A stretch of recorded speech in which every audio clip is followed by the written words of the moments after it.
Jinu was never the real leader of the Saja Boys. The two kisses between Rumi and Jinu were deliberately cut, and the directors confirmed they're saving them for the sequel. A fan who appeared at the signing event shows up again at a convenience store losing her soul, and the soda can she drops explains the entire meaning of soda pop. And a leaked track from the sequel contains a lyric so specific it suggests Rumi and Jinu are having children together. 10 details, all of them hiding in plain sight. Let's get into it. If you choose to be baby Saja in this world, drop a lollipop in the comments. Jinu, like and subscribe. Abby, share this video right now.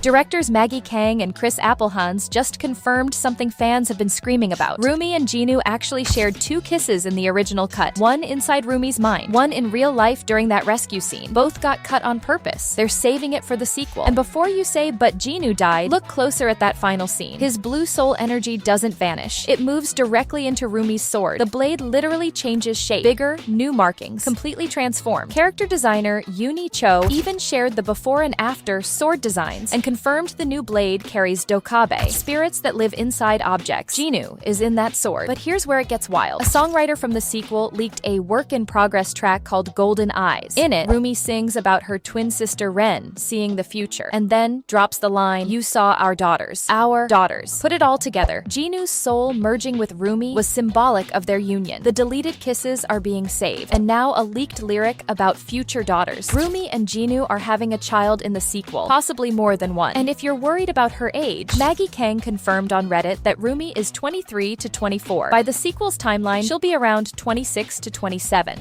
During the fan signing event, the Saja Boys and Huntrix are meeting their fans one by one, and tucked into the crowd is a girl wearing glasses. She's clearly a Jinu shipper. She even showed up in a custom shirt with their ship name on it, just for this moment. It's a sweet, easy-to-miss detail that most viewers smile at and move on from. But remember her face, because she shows up again. Near the end of the movie, the same girl appears at a convenience store, and this time, the moment is anything but sweet. A demon creeps up silently behind her, closing in to claim her soul. She drops the Saja Boys soda she's holding, and as it hits the ground, the label faces up. It reads, 1000% you. That's not a random prop. That's the exact phrase at the heart of Soda Pop, the song the Saja Boys perform. A love song. A song about choosing someone completely. And the last thing this girl ever holds is a can that says exactly that. It might be the reason the Saja Boys wrote that song in the first place. A quiet tribute to a fan they lost, hidden in a label on a falling can, that blink and you'll miss it moment that changes the entire meaning of the song.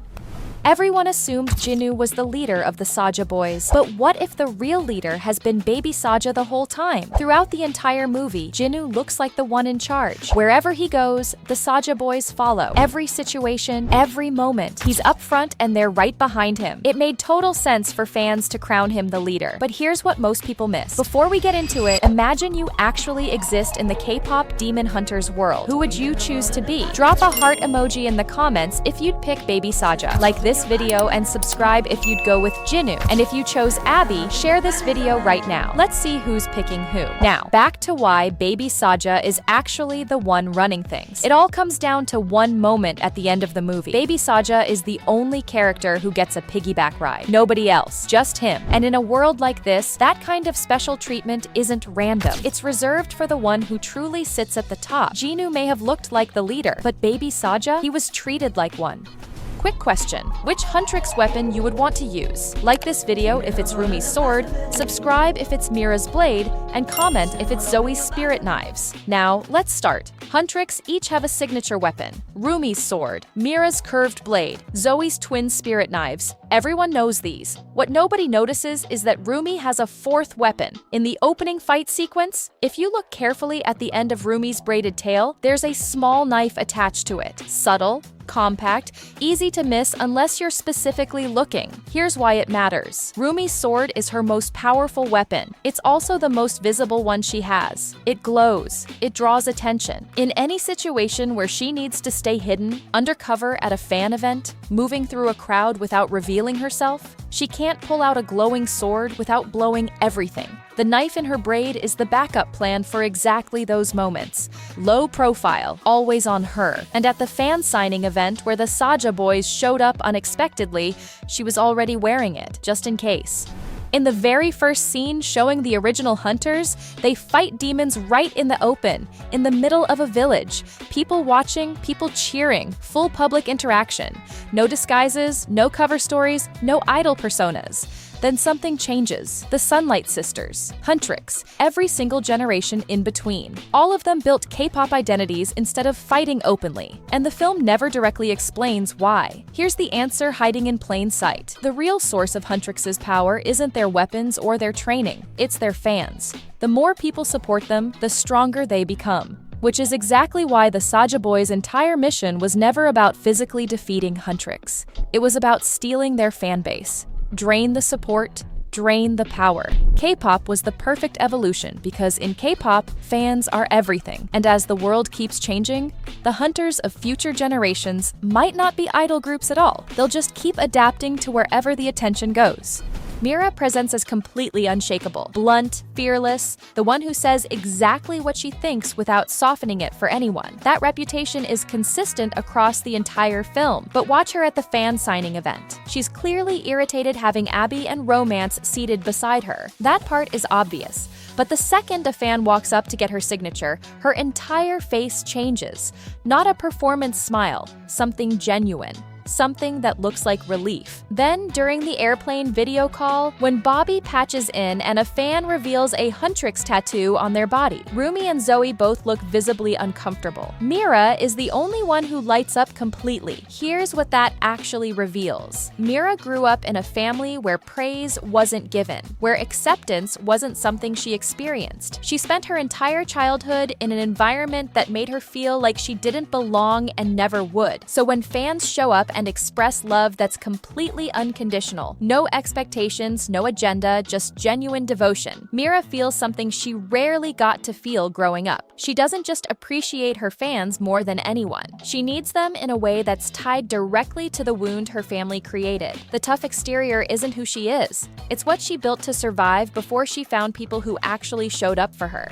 Zoe is almost never seen without her arm pouch, and nobody can agree on what's actually inside it. Throughout the entire movie, that pouch goes everywhere she goes. Every scene, every moment, it's practically attached to her. And the longer you watch, the more you start to wonder, what is she actually carrying in there? Some people brush it off as just a fashion choice, but fans who looked a little closer aren't so sure. Before we get into the theories, picture yourself living inside the K-pop demon hunters world for real. Who would you choose to be? If you'd pick Zoe, drop a rose emoji in the comments right now. If Rumi is your answer, like this video and subscribe. And if you choose Mira, share this video and let everyone know. Now, what's actually in the pouch? Here's the honest answer. Nobody knows for certain, but the fan theories are genuinely interesting. One of the most talked about ideas is that the pouch could be hiding an insulin pump. And if that's true, it would actually explain something else fans have noticed. Why Zoe has such a strong relationship with food throughout the film. The other theory is simpler. Some fans think it's nothing more than an everyday bag that just happens to never leave her side. Two theories, zero confirmation. But that pouch is definitely not just a coincidence.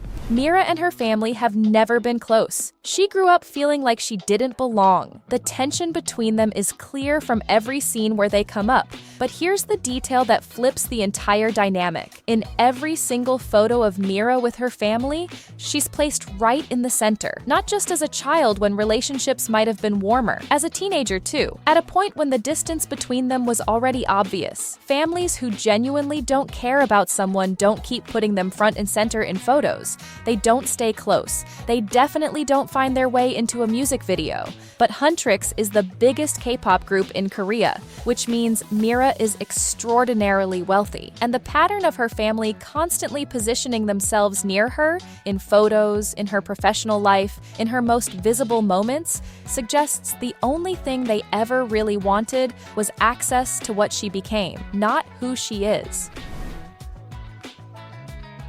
I watched K-pop Demon Hunters for the 25th time and caught something that made me stop completely. It's equal parts heartbreaking and beautiful. We learn early on that Zoe's parents divorced while she was still in high school. Her mom was Korean, her dad was American, and growing up she likely witnessed more arguments between them than any kid should ever have to. And that pain never fully went away. Look at the scene on top of the train, right in the middle of the demon battle. Mira and Rumi start arguing, and while everyone else is focused on the fight, fight, Zoe notices immediately. Her whole body tenses. She shifts her attention away from the demons and locks onto her friends, watching carefully, ready to step in the moment things get worse. She becomes the peacemaker, the one holding everything together while chaos breaks out around her. But here's what makes it so much sadder. She's not just trying to stop an argument between friends. She's trying to do what she never could as a child. She couldn't stop her parents from falling apart. She couldn't hold that family together no matter how much she wanted to. So now, without even realizing it, she does it for everyone else. Every single time. That one detail reframes everything about Zoe's character, and it's probably the real reason she connects with so many people who watch this film. A list of 700 2-second videos I want you to watch all about turtles. Sounds super boring. Zoe and turtles. This is documented. She talks about wanting to watch turtle videos constantly. She wears turtle pajamas. A fan once brought a real turtle to their concert specifically because they knew it would make her happy. The dedication is unmatched. Rumi and teddy bears. There's one in her room, one beside the sofa where she plays guitar, one near the production room door. She showed up to meet Jinu in full teddy bear pajama trousers. The bears are everywhere, and she clearly has zero shame about it. And then there's Mira. Mira's obsession is bubble tea. During the demon attack on the plane, she kept drinking it while the fight was actively happening. The moment they got home after their first show, not a shower, not food, not sleep. Straight to the sofa with a bubble tea in hand. The dedication level is genuinely concerning from a health perspective, but also very on brand. A piggyback ride that reveals the real hierarchy. A pouch that might explain everything about Zoe's relationship with food. A fan who appears twice, and a soda can that reframes an entire song. And 2 deleted kisses being saved for a sequel that may end with Rumi and Jinu building a family. Drop your reaction in the comments. Which theory hit hardest? And which one do you think is actually confirmed versus still speculation? Subscribe for more breakdowns like this, and see you in the next one.